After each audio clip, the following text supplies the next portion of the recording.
Hello dear students. So in this lecture we are going to discuss about cell division. अब हम लोगों को cell division के बारे में बात करना है. ओके, सो लिटिल बिट ये कॉम्प्लेक्स टॉपिक है दोस्तों. ओके, हम लोग आपके जो टेक्स्ट बुक में सेल डिवीजन दिया हुआ है उसको शुरू करने से पहले मैं आपको कुछ बेसिक कंसेप्ट्स बताने वाला हूँ. ओके, तो वो पहले अच्छे से समझ लो ताकि आपको माइटोसिस एंड मियोसिस और ज्यादा अच्छे से समझे. ओके, सो एक कंसेप्ट हम लोग पहले देखेंगे, दैट इज सेल साइकिल. क्या देखेंगे दोस्तों? Cell cycle. So what is cell cycle? It is sequential changes. So these are sequential changes occurring in a cell during life. So एक सेल के लाइफ में जो भी सिक्वेंशियल चेंजेस आते हैं, तो इसको सिक्वेंशियल क्यों बोला है? क्योंकि सेल में जो चेंजेस होते हैं दोस्तों उसका सीक्वेंस फिक्स्ड है.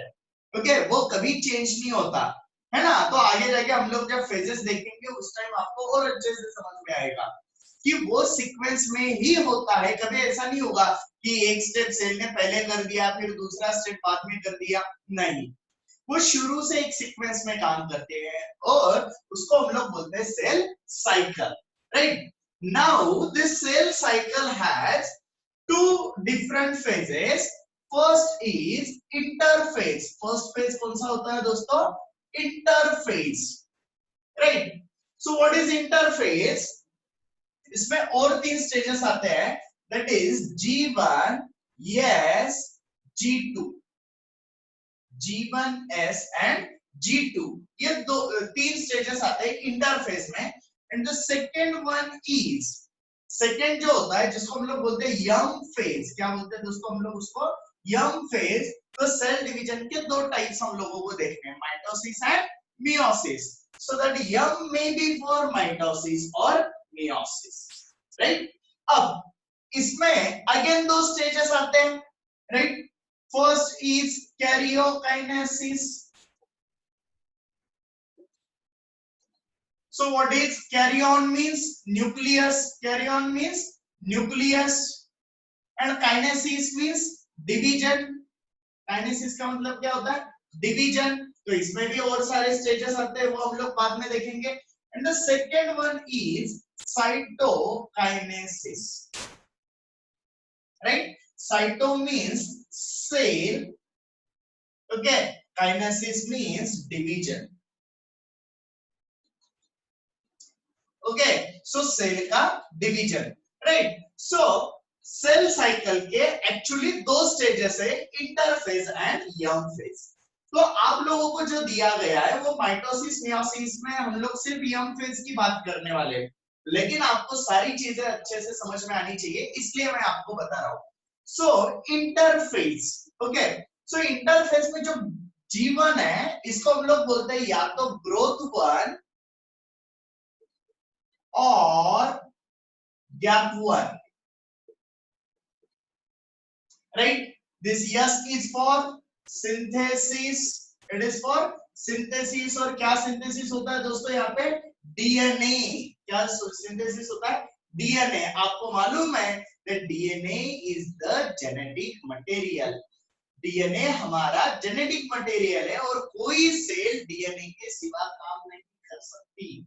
एंड G2 is growth 2 और गैप 2 स्टेज. ओके, सो दोस्तों अभी के लिए आपको क्या समझना है इसमें कि सेल डिवीजन मतलब सेल का जो पूरा लाइफ होता है उसको हम लोग बोलते हैं सेल साइकिल. इसमें से सेल डिवीजन एक पार्ट है. This young phase is actually cell division. Okay, तो सेल साइकिल के दो फेजेस है, इंटरफेज एंड यंग फेज. मतलब सेल के दो मेजर स्टेजेस होते हैं, interphase and young phase. So interphase में और तीन स्टेजेस है, मतलब तीन पार्ट में सेल ग्रो होने वाला है. G1, S, G2 अलग अलग काम करता है. और बाद में यंग फेज जिसमें पहले न्यूक्लियस डिवाइड होता है और बाद में सेल डिवाइड होती है. ओके, अब हम लोग सिर्फ इंटरफेज की बात करेंगे. सिर्फ किसकी बात करेंगे हम लोग? सिर्फ इंटरफेज की. तो जैसे एक छोटा सेल है, एक डॉटर सेल है, नया सेल है, वो अभी ग्रो होने वाला है, डायरेक्टली दूसरा डिवीजन तो नहीं हो सकता उसका, तो क्या होगा, पहले होगा G1 phase. So what happen in G1 phase, cell बहुत छोटा होता है, सेल कैसा है दोस्तों, छोटा है, उसका न्यूक्लियस छोटा है, राइट, और ये न्यूक्लियस में उसका जेनेटिक मटेरियल है, दैट इज डीएनए। क्या है दोस्तों उसमें, DNA. Now after G1 stage, after G1 stage, cell will grow in size। Cell कैसा होने वाला है, साइज से ये अब बड़ा होने वाला है। देखो ये साइज छोटा था, सेल ने क्या किया, अपना साइज बढ़ा दिया, साइटोप्लाज्म बढ़ा दिया, but nucleus will be of same size. Nucleus बड़ा है क्या यहाँ पे, नहीं, न्यूक्लियस उतना ही है, right. So what happen in G1 phase, cell grows, cell ने क्या किया, ग्रोथ किया, right. So but nucleus remains same. Nucleus कैसा था दोस्तों, सेम था, राइट। अब क्या होगा इसके आगे, यस फेज, क्या है इसके आगे, यस फेज।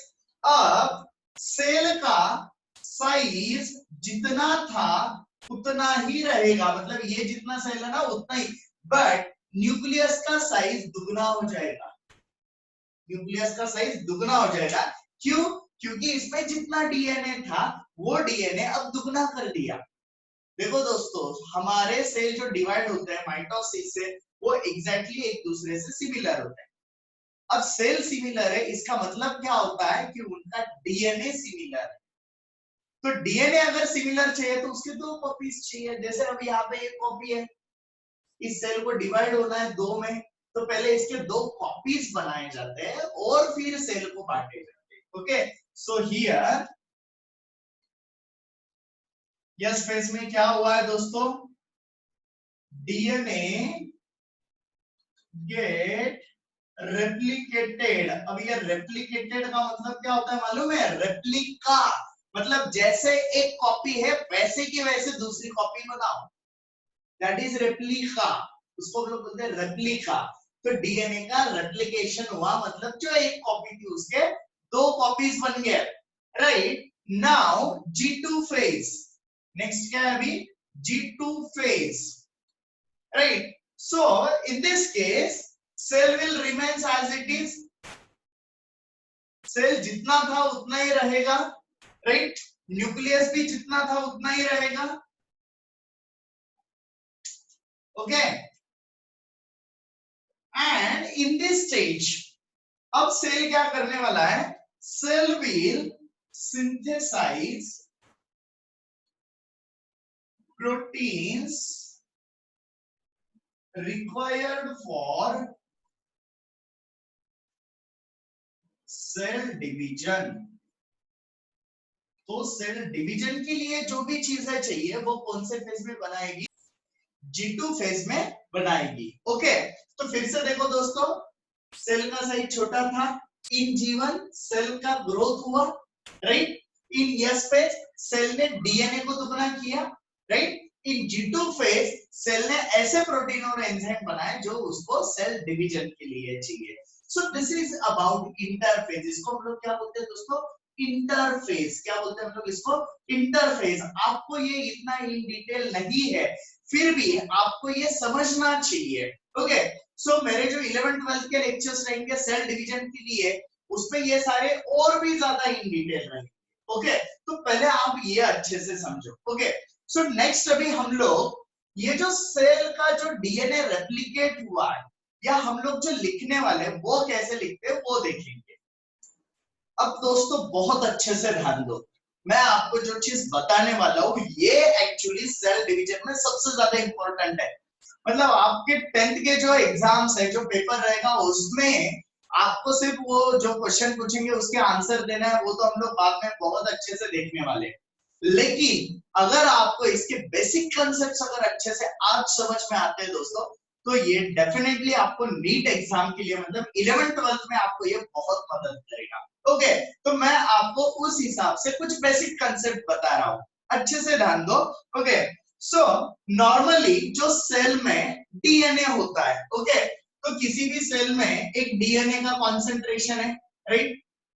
तो वो जो डीएनए का कॉन्सेंट्रेशन होता है उसको हम लोग बोलते हैं, सी से डिनोट करते हैं। किससे डिनोट करते हैं दोस्तों? हम लोग उसको सी से डिनोट करते हैं, राइट। अब हमारे सेल में जो डीएनए होता है दोस्तों, वो क्रोमोसोम के फॉर्म में होता है। कौन से फॉर्म में होता है?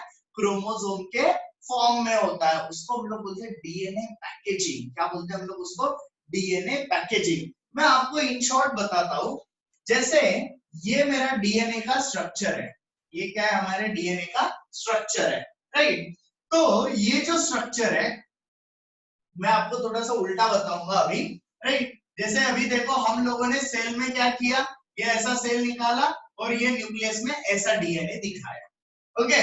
अब यहाँ पे जो दिख रहा है ये स्ट्रक्चर यहाँ तक कैसे पैक होता है, ये देखो। अगर आप इसको थोड़ा छोटा करेंगे, राइट, इसको कंडेंस करेंगे, तो ये स्ट्रक्चर आपको ऐसे दिखता है। इसको हम लोग क्या बोलेंगे? क्रोमोसोम। क्या बोलेंगे दोस्तों? इसको हम लोग क्रोमोसोम, राइट। अब ये क्रोमोसोम का छोटा सा पार्ट अगर आप लोग देखते हो, ओके, तो ये स्ट्रक्चर आपको कुछ ऐसे दिखेगा, राइट। और इसको हम लोग बोलते हैं क्रोमैटिड्स। क्या बोलते हैं हम लोग? क्रोमैटिड्स। तो ये जो क्रोमोसोम बना हुआ है ना, ये पूरा क्या है दोस्तों? क्रोमैटिड है। क्या है? क्रोमैटिड है। और वो ऐसे फोल्डेड है, राइट। अब इसमें से एक छोटा पोर्शन अगर हम लोग देखते हैं, तो वो हम लोगों को कुछ ऐसे दिखता है, राइट। इसको हम लोग बोलते हैं सोलेनॉइड फाइबर। क्या बोलते हैं हम लोग इसको? Solenoid fibre, right. अब इसका जो एक पार्ट है वो अगर आप लोग देखोगे तो वो आपको कुछ ऐसे दिखेगा,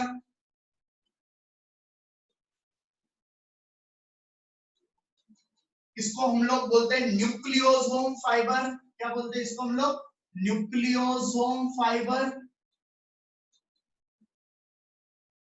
राइट। अब इसमें से सिर्फ एक स्ट्रक्चर अगर आप साइड में निकालते हो, ओके, तो वो स्ट्रक्चर आपको कुछ ऐसे दिखेगा। ये 8 गोल होते हैं ना, 8 प्रोटीन होते हैं एक्चुअली वो। तो ये स्ट्रक्चर आपको कुछ ऐसे दिखेगा, जिसको हम लोग बोलते हैं न्यूक्लियोसोम। ये जो सिग्नल है ना, ये है ना, तो ये ऐसे न्यूक्लियोसोम है। ये बहुत सारे एक साथ आगे बन गया न्यूक्लियोसोम फाइबर। इनका फोल्डिंग हुआ, क्या बन गया? Solenoid fibre. इसका सुपर कॉइलिंग हुआ, क्या बन गया? क्रोमैटिड। क्रोमैटिड एक साथ आके क्या बन गया? क्रोमोसोम। और वो इस फॉर्म में है जिसको हम लोग बोलते हैं क्रोमैटिन। क्या बोलते हैं हम लोग इसको नॉर्मली? क्रोमैटिन। तो ये बन गया हमारा न्यूक्लियोसोम। अब ये एक पार्ट जब हम लोग देखते हैं तो वो हम लोगों को कुछ ऐसे दिखता है। This is our DNA. क्या है दोस्तों? ये हमारा डीएनए। तो डीएनए को जैसे हम लोग धागा जो होता है ना, वो रील को हम लोग बांध के रखते हैं, है ना। तो वैसे ये डीएनए बांध के रखा है किसको? न्यूक्लियोसोम को। अब ऐसे बहुत सारे रील एक साथ आ गए तो क्या बोलेंगे? Nucleosome fibre. उसका कॉइलिंग हुआ, राइट, तो उसको बोलेंगे सोलेनॉइड फाइबर। उसका सुपर कॉइलिंग हो गया, कॉइलिंग्स ऑफ कॉइलिंग, है ना। हमारा फोन का वायर होता है, देखो वो कॉइल्ड होता है। आप उसको और घुमाओ, ओके, तो उसमें क्या होगा? कॉइलिंग्स ऑफ कॉइल, अगेन कॉइलिंग शुरू हो जाती है। That is chromatid. And finally chromosome, जो ऐसे दिखता है, ओके। अब ये हो गया हमारा डीएनए का स्ट्रक्चर। तो ये डीएनए का जो कॉन्सेंट्रेशन है वो हम लोग किससे डिनोट करते हैं? सी से। और बाद में हम लोग बात करते हैं क्रोमोसोम की। किसकी बात करते हैं? क्रोमोसोम की। So DNA is packed into chromosome. DNA is packed into chromosome. So chromosome क्या है? पैक किया हुआ डीएनए है। क्या है दोस्तों? पैक किया हुआ डीएनए है। और क्रोमोसोम को हम लोग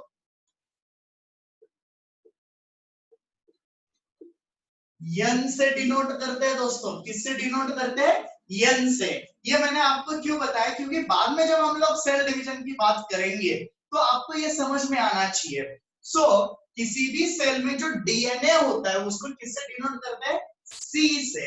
और किसी भी सेल में जो क्रोमोसोम के नंबर होते हैं, जैसे हमारा क्रोमोसोम नंबर है 46, है ना, तो वो किससे डिनोट करते हैं? यन से। किससे डिनोट करते हैं? यन से। समझ में आ रहा है आपको? ओके। अब ये डायग्राम आपको तो अच्छे से निकालनी है। अब मैं इसको मिटा के और हम लोग सी और यन के बारे में और इन डिटेल देखेंगे। अब देखो, जैसे एक सेल है हमारी, कोई भी एक सेल ले लो, आपको अच्छे से पता होगा कि हमारे सेल में होते हैं 46 क्रोमोसोम। कितने क्रोमोसोम है हमारे सेल में? 46 क्रोमोसोम। और हम लोग डिप्लॉइड ऑर्गेनिज्म है। हम लोग कैसे ऑर्गेनिज्म है दोस्तों? डिप्लॉइड। कैसे ऑर्गेनिज्म है? Diploid, right. अब मैं आपको पहले प्लॉइडी बताता हूं। सो what is ploidy? So ploidy is nothing but the number of set of chromosomes. So what is this? Number of set of chromosome. जैसे देखो, मेरे पास अगर क्रोमोसोम का एक ही सीट है ना, एक ही सेट है, तो मैं उसको बोलता हूँ हैप्लॉइड। क्या बोलता हूँ? हैप्लॉइड। ये बहुत अच्छे से ध्यान में रखो। एक ही सेट है क्रोमोसोम का। जैसे हमारे पास 23 क्रोमोसोम का सेट होता है ना, तो 46 मतलब 23 मदर से आगे 23 फादर से आगे, तो ऐसे हमारे पास कितने क्रोमोसोम है? 46। अब उसका हाफ ही है तो क्या बोलूंगा मैं? Haploid. One set, right. Diploid, two sets. कितने सेट होंगे दोस्तों इसके पास? Two sets. Triploid, three sets, right. Similar, tetraploid 4 sets, polyploid number of sets. अब हम लोग कैसे हैं? डिप्लॉइड। तो कितने सेट है? To sets. कितने सेट्स है? Two sets. ओके। तो हम लोग हमारे क्रोमोसोम नंबर को क्या लिखेंगे? 2n। दो सेट है ना, तो उसको क्या लिखेंगे? 2n। अब दो सेट है तो डीएनए भी दुगना ही है, तो डीएनए के कॉन्सेंट्रेशन को क्या लिखेंगे? 2c। क्या लिखेंगे? 2c, right. c मतलब haploid content of DNA, n मतलब हैप्लॉइड नंबर ऑफ क्रोमोसोम। अब दुगना है तो 2c और 2n। So DNA concentration is denoted by C, while chromosome number is denoted by n. Okay, now हम लोग बात करते हैं कि कैसे सेल डिवीजन होता है। जैसे एक सेल है तो किसी भी सेल का डीएनए का कॉन्सेंट्रेशन होता है 2c एंड क्रोमोसोम नंबर होता है 2n। अब इंटरफेस पे आते हैं हम लोग दोस्तों। मैंने आपको बताया कि यस फेज में डीएनए दुगना होता है। यस फेज में डीएनए दुगना होता है, तो कितना हो जाएगा? 4c। कितना हो जाएगा? 4c। ये मैं यहाँ पे लिख रहा हूं दोस्तों, इंटरफेस कितना हुआ? 4c। अब एक बात अच्छे से याद रखो, आपके बुक में थोड़ी सी गलती है। मैं अगर आज आपको ये बता भी दूं, है ना, आपको समझने के लिए, तो भी वो गलत होगा, इसलिए मैं नहीं बताऊंगा। ओके, एक बात अच्छे से समझ लो, डीएनए का कॉन्सेंट्रेशन दुगना हुआ है, क्रोमोसोम नंबर हमेशा यहाँ पे सेम होता है। देखो, हम लोगों ने क्रोमोसोम का ये ऐसे स्ट्रक्चर निकाला, राइट।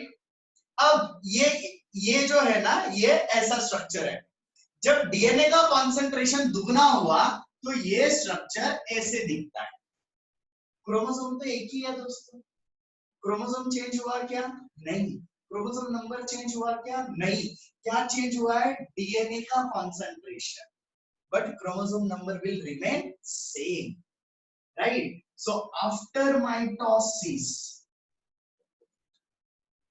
माइटोसिस के बाद जब इसके दो सेल बनेंगे तो वो दो सेल डिप्लॉयड ही रहेंगे and DNA concentration will be 2c 2c। ये हम लोग जब माइटोसिस डिस्कस करेंगे तब आपको और अच्छे से समझ में आएगा। तो माइटोसिस में क्या होता है दोस्तों, जो सेल जिसमें डीएनए कॉन्सेंट्रेशन डिप्लॉयड हो, मतलब क्रोमोसोम नंबर डिप्लॉयड हो, डीएनए कॉन्सेंट्रेशन 2C है, in case of interphase it becomes 4C but chromosome number will remain same. मैं आपको और एक डायग्रामेटिक प्रेजेंटेशन इसका दिखाता हूं, है ना। जैसे ये एक सेल है, वो सेल कैसा है, डिप्लॉयड है, कैसा है, डिप्लॉयड है, ओके। और यहाँ पे मैं डीएनए भी लिखता हूं, तो बाद में क्या हुआ, इंटरफेज, क्या हुआ, इंटरफेज। तो इंटरफेस में क्या होगा, ये डिप्लॉयड ही रहेगा और डीएनए कॉन्सेंट्रेशन 4C हो जाएगा। बाद में होगा दोस्तों माइटोसिस, क्या होगा दोस्तों, माइटोसिस मतलब सेल डिवीजन। देखना है हम लोगों को, आप टेंशन मत लो। सो ये रहेगा 2N, ये रहेगा 2N और डीएनए रहेगा 2C 2C। आपके बुक में यहाँ पे 4N दिखाया है, जो अभी आपको समझने के लिए अगर मैं बताता हूं तो वो आपको बहुत सिंपल लगेगा, जैसे 2N था, इंटरफेस में 4N हुआ और 2N डिवाइड हुआ। लेकिन ये अच्छे से याद रखो, ये ऐसा नहीं होता है। अगर मैं आज आपको बता दूं और अगर बाद में आप 11th-12th के लेक्चर देखोगे तो आप बोलोगे सर ने एक लेक्चर में ऐसे बताया, दूसरे लेक्चर में ऐसे बताया। अगर आप 11th-12th के मेरी लेक्चर्स अगर आगे जाके अगले साल सुनते हो तो आप फिर से बोलोगे अरे सर ने पिछले साल हम लोगों को ऐसे पढ़ाया, इस बार तो ऐसे बोल रहे हो। तो इसलिए मैं वो नहीं बताऊंगा, लेकिन ये आप अच्छे से ध्यान में रखो, okay. So from next lecture will discuss about mitosis. हम लोग किसके बारे में बात करेंगे, माइटोसिस। लेकिन उसके पहले दोस्तों आपको आज का लेक्चर थोड़ा सा कॉम्प्लिकेटेड था। आप 10th में हो, आप 10वीं के स्टूडेंट्स हो, तो उसके हिसाब से मैंने जो चीजें बताई वो थोड़ी सी कॉम्प्लिकेटेड है, फिर भी आपको ये समझना जरूरी है आपके फ्यूचर के लिए। तो आप व्हाट इज इंटरफेस अच्छे से याद रखो, जैसे सेल साइकिल के दो फेजेस है, interphase and cell division. So interphase में 3 स्टेजेस है, G1, S एंड G2, जिसमें सेल की ग्रोथ होती है और डीएनए रेप्लिकेट होता है, डीएनए सिंथेसिस किया जाता है, ओके। उसके बाद हम लोगों ने, मैंने आपको प्लॉइडी के बारे में बताया, क्योंकि जब हम लोग माइटोसिस मियोसिस देखेंगे तो मैं आपको बताऊंगा डिप्लॉइड सेल से डिप्लॉइड सेल बन गया, तो आपको पता होना चाहिए व्हाट इज डिप्लॉइड। सो प्लॉइड का मतलब क्या होता है, सेट ऑफ क्रोमोसोम। प्लॉइड का मतलब क्या होता है दोस्तों, सेट ऑफ क्रोमोसोम। एक ही सेट है तो हैप्लॉइड, 2 सेट है तो डिप्लॉइड, 3 है तो ट्रिप्लॉइड, 4 है तो टेट्राप्लॉइड, ओके। अब डीएनए का कॉन्सेंट्रेशन किससे डिनोट किया जाता है, C से, और क्रोमोसोम नंबर N से। जैसे मेरे पास 46 क्रोमोसोम है लेकिन उसके 2 सेट है, सो हमारे लिए N इज इक्वल टू 23, हमारे लिए n is equal to 23 and 2n, जैसे हम लोग डिप्लॉयड है, इट इज इक्वल टू 46। और human, this is for humans, right. और क्या होता है, जैसे ये डिप्लॉयड सेल है, इंटरफेस हो गया, सेल डिप्लॉयड ही रहेगा लेकिन डीएनए का कॉन्सेंट्रेशन चेंज हो गया और फिर माइटोसिस के बाद ये सेपरेट हो जाएंगे। तो ये जो क्रोमोसोम होता है दोस्तों, जैसे इसको मैं एक ही क्रोमोसोम, दिस इज 1 क्रोमोसोम, ये एक ही क्रोमोसोम है दोस्तों, लेकिन ये जब डिवाइड होता है ना, ये ऐसे, तो अब मैं इसको क्या बोलूंगा, 2 क्रोमोसोम है। ये एक ही था, ये अब क्या है, 2 हो गए, राइट। तो ऐसे ये यहाँ पे जो क्रोमोसोम होता है ना दोस्तों, वो इस प्रकार का होता है और आधा इधर आ जाएगा, आधा इधर आ जाएगा। तो मैं क्या बोलूंगा, यहाँ पे एक क्रोमोसोम था, अब वो 2 है, एक यहाँ पे एक यहाँ पे। तो ये हम लोग सेल डिवीजन के जब डायग्राम देखेंगे उस टाइम पे भी मैं आपको बताऊंगा, लेकिन ये यहाँ तक आप लोग अच्छे से समझ लो। और अगर आपके कुछ डाउट्स है तो आप मुझे व्हाट्सएप करो, ताकि नेक्स्ट लेक्चर में वो डाउट्स लेके आपको सेल डिवीजन बताओ, ओके। Thank you.